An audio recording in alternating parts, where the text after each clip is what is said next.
Hello, everyone. Chip Paul for Chip Talks Podcast here today to talk to you guys about gut health and about gut motility and about how all that works with your endocannabinoid system, which is pretty cool stuff. So the first question that we've got to ask is, if we think about ourselves as a machine, as kind of a logical construct, a thing that we have to, provide inputs for and house outputs. If we sort of depersonalize ourselves and really begin to think of ourselves in terms of how we work, of how things, come into our bodies and how we break those things down and then how we use those things and if we're sufficient in what we need or not. So we don't really do that right now. We don't do a good job of that. You look at things like the USDA's food pyramid, is an attempt to do that. So what should we eat and how much things should we eat?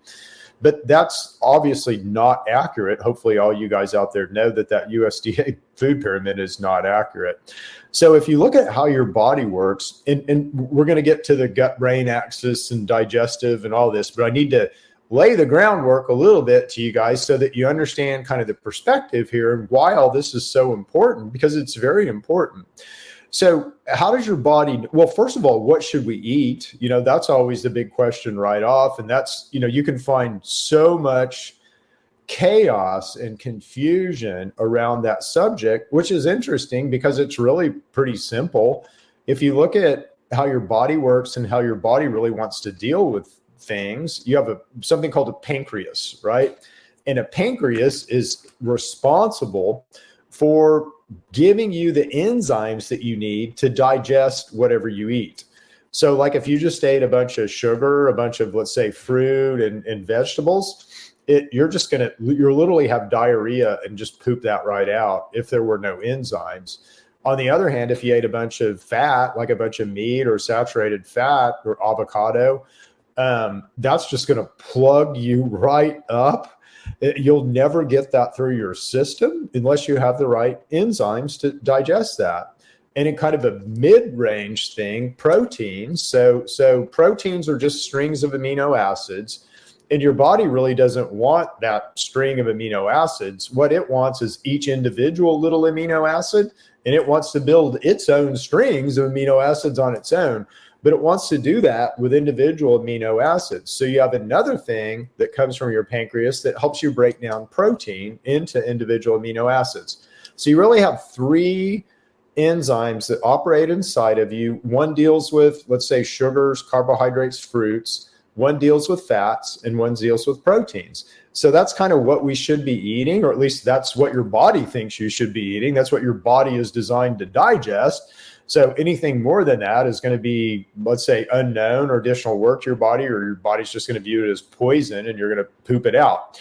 So that's what we're sort of dealing with. Now, when you eat certain things, like if I'm on mainly a carbohydrate diet, then I'm not going to have, let's say, the same bile acid composition and won't release the same bile acids as somebody who is on more of a fat diet, a meat diet, or a plant-based, more high-fat diet.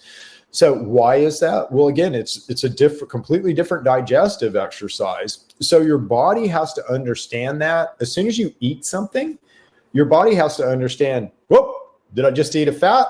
Did I eat protein? Or did I eat a carbohydrate? Because I've got to prep the pancreas. I've got to begin to release the right enzymes to be able to deal with whatever that person just put in their mouth. And it turns out we have organoleptic, we have sensors in our tongue that will sense the type of things that we're eating. And this is new in science that they've just figured out, hey, we got this fat sensor. That's pretty important. And so we now have a sixth sensor. So we've always sort of been taught about, bittersweet and all, all those guys, right? Umami and, all those different flavor, basically sensors that we have. Well, now they've figured out that we have a sixth one, and it is a fat sensor. Again, what happens is as soon as we begin to eat fat, then we need to know that because we're going to have to digest that fat. We don't want it to plug us up. We don't want to never get rid of it. We want to use it, everything good in it. So you have to send a message message to our pancreas to say, crank up them fat, breakdown enzymes because we've got some fat coming. Similarly, as we eat fat is what produces endocannabinoids. So no, boys and girls, endocannabinoids do not come from cannabis. They don't. Cannabis can supplement into your endocannabinoid system, just like turmeric can, supplement into a bunch of different systems in your body. So cannabis is a nice supplement, but it's not how you naturally feed your endocannabinoid system. You naturally feed your endocannabinoid system with dietary fats. It's not real sexy, but it's true. So again, as a vehicle have to understand the types of dietary fats that you're ingesting, you have to be able to build endocannabinoids from those, and you have to be able to use those. So again, your body is going to set a completely different tone and state if you're just ingesting carbohydrates or ingesting proteins or ingesting fats. If you're ingesting all three, like what most of us do now, so in most meals, we are eating some carbohydrate, we're eating some fat, and we're eating some protein. So we need all three of those enzymes, and most of us do that now. But let's say you just isolated yourself to one thing. So if you're just eating fat, again, you need the fat breakdown enzymes, but those fats that you eat are going to become, or a certain part of those fats that you eat, are going to become signaling molecules inside of you. So they're going to become endocannabinoids. And again, that's going to that feedback of how many endocannabinoids are being built happens between our jejunum, really our small intestine, our vagal afferent nerve, and our hypothalamus hippocampus, so that we know how much control we've got. If you're not eating enough omega-3 fatty acids, let's just say, again, that's super important for your body to know, because you don't have a way to deflame, or you don't have, let's say, the normal natural ways to deflame. So your body's got to make that up. So how does it know that right off? The structures that I'm talking about, literally from the receptors in your tongue, which communicate to your hypothalamus hippocampus, from your vagal afferent nerve, communicates to your pancreas to tell you what types of enzymes to release. As those fats come in, you're building endocannabinoids from those fats, and you're also building all these chemical mediators from those fats. If I have saturated fat, I'm going to build a certain set of chemical mediators that are useful. Anandamide, my main endocannabinoid, so the endocannabinoid that THC mimics and supplements, so anandamide is my main guy, he's built from saturated fat. Now I have 9 different endocannabinoids that I build from, let's say, omega-3 fat. All of these are really important in how I understand, let's say, my calorie intake, my nutrient intake, how I run my brain, how I manage my tissue formation, my cellular wall formation. So all of those come from omega-3 fatty acids, and a lot of anti-inflammatories come from omega-3 fatty acids. So my body has to know if I'm eating omega-3s, because if I'm not, well, I've got to offset that. And what happens is that gets offset by our microbiome. So our microbiome is allowed to build certain anti-inflammatory short-chain fatty acids because we're not getting them in our diet. Okay. So this feedback system, super duper important in how to set a tone and state for your body.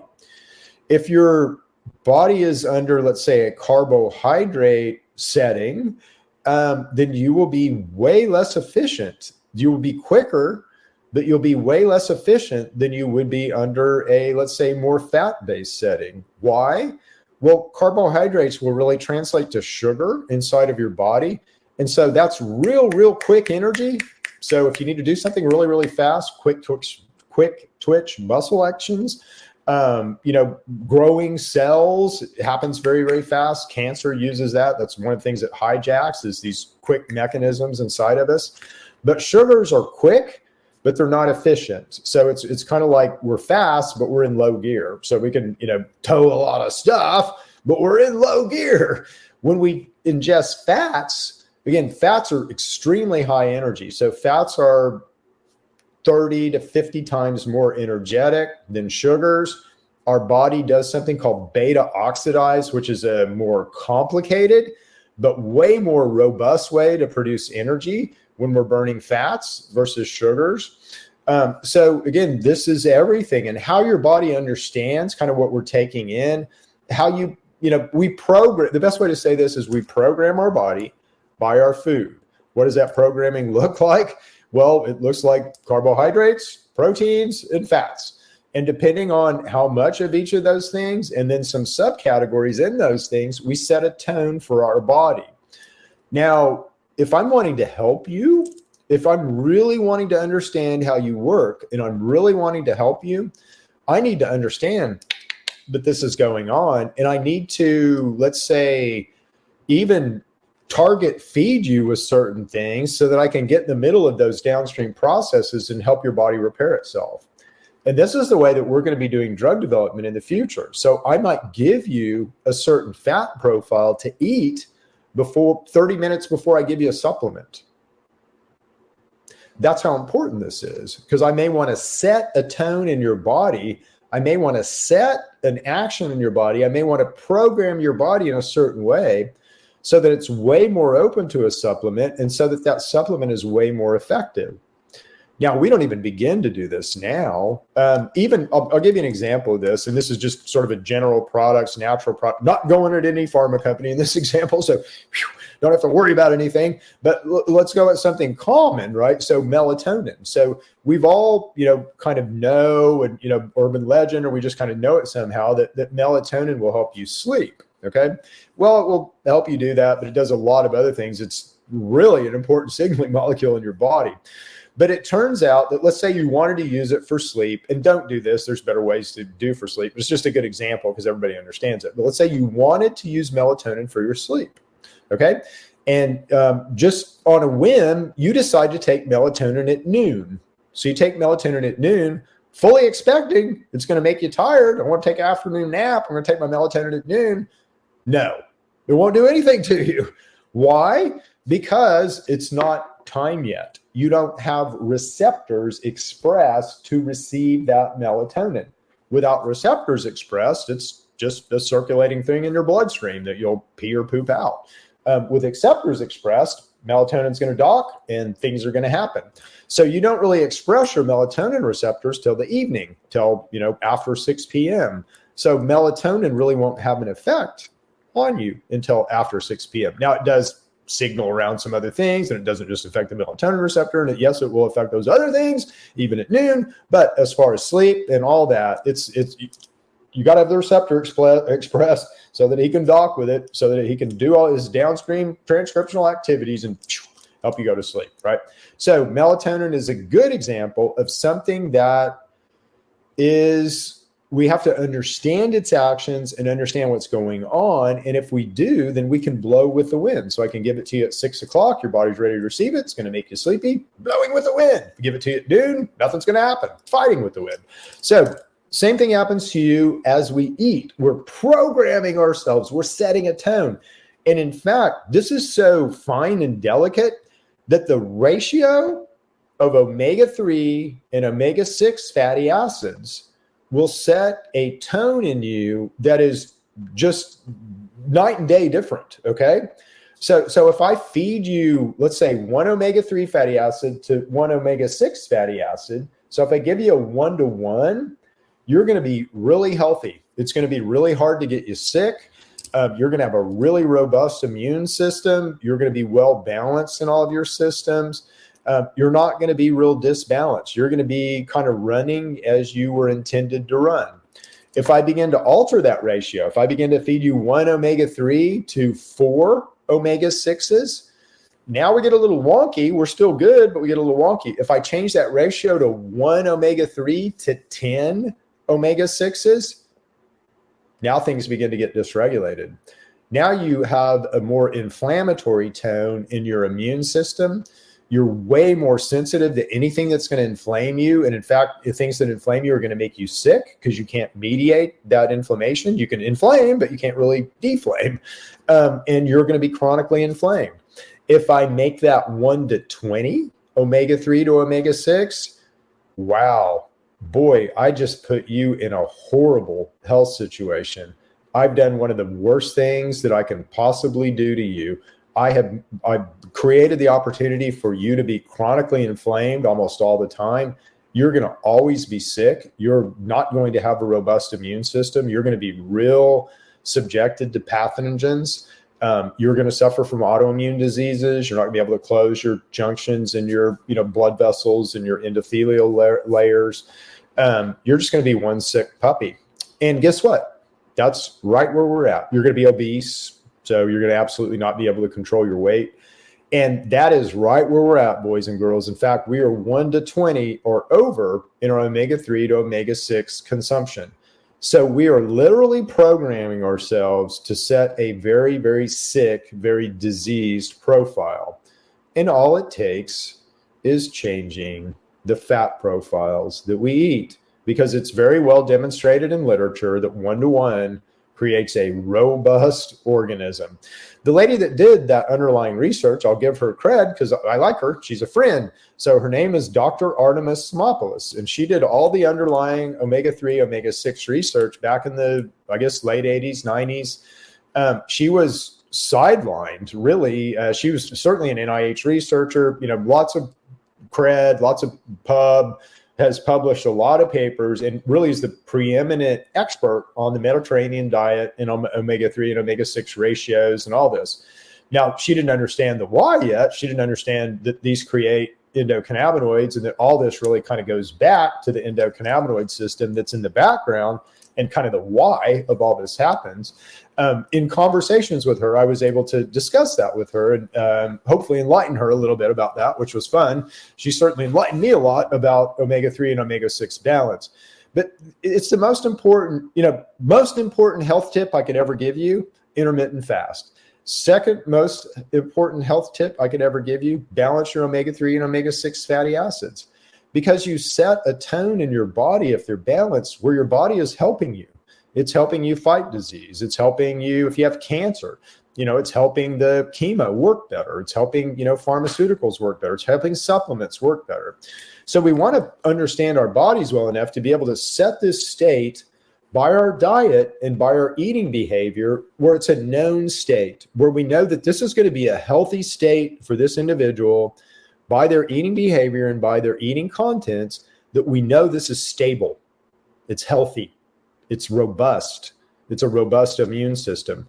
We don't have that right now. We're unstable. In fact, if you eat, if you just eat normally, you're in a very disease promoting, unstable situation.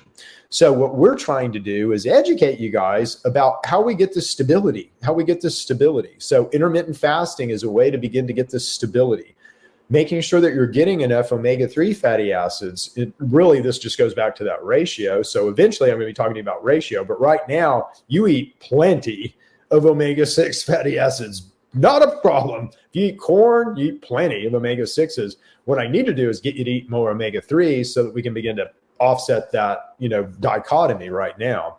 Because with just the amount of omega-6s, we're setting this diseased, inflammatory, cancer, autoimmune, promoting situation that we shouldn't be in. So bottom line here, hopefully you guys got this out of this little podcast, is that, you have a lot of control over your situation, over your body, over how you work. And that control is issued by what you put in your mouth and by how frequently you put things in your mouth. So as we begin to understand this, and again, I'm working hard to teach you guys this, but as we begin to understand this, we can begin to take back control of our health. We can begin to take back control of these states that we put ourselves in. Anyway, hopefully you've enjoyed this Chip Talks. So we'll be talking a lot more about this. We talk about this in almost every Chip Talks, this, sort of our relationship with food and all that. But this is a little bit more detail on the mechanisms, your tasting mechanisms, your gut and pancreas mechanisms, and kind of how you program yourself around food. I hope you've enjoyed it. We'll see you next time for another exciting episode of Chip Talks. See you guys.